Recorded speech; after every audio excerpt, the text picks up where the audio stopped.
siang dok. Benar ibu, saya Ibu Marina. Bagaimana kabarnya siang ini Bu Marina? Alhamdulillah Bu Dok, baik. Tapi saya itu masih kepikiran. Katanya ya, kan kemarin kita habis melakukan pemeriksaan darah yang berat ya. Hasilnya dibasarnya sekarang. Itu gimana? Nah, jadi kemarin tuh kita udah melakukan pemeriksaan darah rutin untuk ibu hamil. Salah satunya yaitu pemeriksaan untuk mendeteksi infeksi tertentu termasuk sifilis ibu. Oh, udah ada hasilnya Bu? Gimana itu? Nah, dari pemeriksaan awal, tes ibu menunjukkan hasil reaktif terhadap sifilis. Artinya ada kemungkinan ibu terinfeksi bakteri penyebab sifilis. Masa saya menderita penyakit seperti itu, Bu Dok? Salah mungkin. Sedengar saya ya, katanya penyakit itu tuh menular melalui hubungan seksual yang bebas. Terus berganti-ganti pasangan. Saya aja setia sama suami saya. Gak mungkin lah saya menderita penyakit itu. Salah kali itu tuh periksanya. Saya ngerti banget perasaan ibu, mungkin kalau ibu kaget, sedih, atau marah punya pasien yang sejak awal masih seperti itu.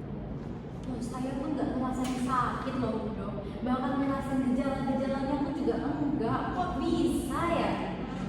Nah itu Bu yang sering bikin bingung. Jadi sifilis itu kadang seperti penyakit yang diam-diam. Di awal mungkin ada luka kecil, tapi sering nggak terasa atau bahkan hilang sendiri. Setelah itu penyakitnya bisa tidur di dalam tubuh tanpa menimbulkan gejala apa. Nah itu disebut sebagai fase laten Bu. Loh, jadi walaupun saya nggak ngerasa sama apa nih sekarang nih, berarti dia tetap ada dalam tubuh ini. Ya ibu, ibaratnya seperti api kecil yang tertutup oleh abu. Kelihatannya padam, tapi sebenarnya masih ada dan bisa membahayakan. Ya Allah, saya harus bagaimana dong?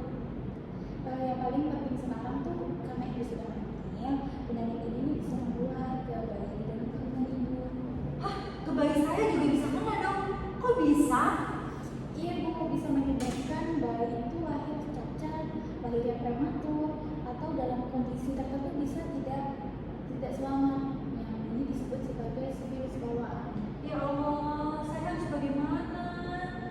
Tenang ibu, kabar baiknya ini bisa diobati kalau ibu mau diobati sekarang.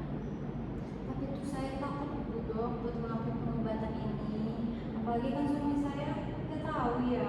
Takutnya nanti rumah tangga saya hancur karena tahu saya menderita penyakit ini.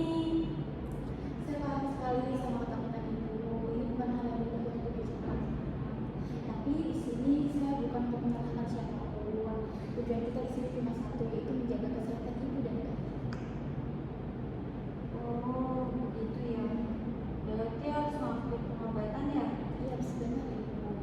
Untuk pengobatan ini berupa suntikan antibiotik, namanya penicillin. Ini obatnya itu sudah terbukti aman untuk ibu hamil dan sangat efektif untuk membunuh bakteri penyebab sifilis. Kalau saya tidak diobati, bagaimana Bu? Kalau nggak diobati nanti bakterinya tetap ada dan bisa terus berkembang.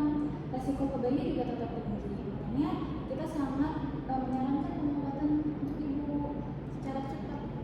Tapi saya gimana harus ngomong ke suami saya Bu?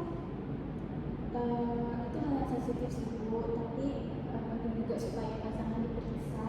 Kalau enggak nanti takut terjadi penularan secara tidak sadar. Oh, begitu. Jadi harus pengobatan ya?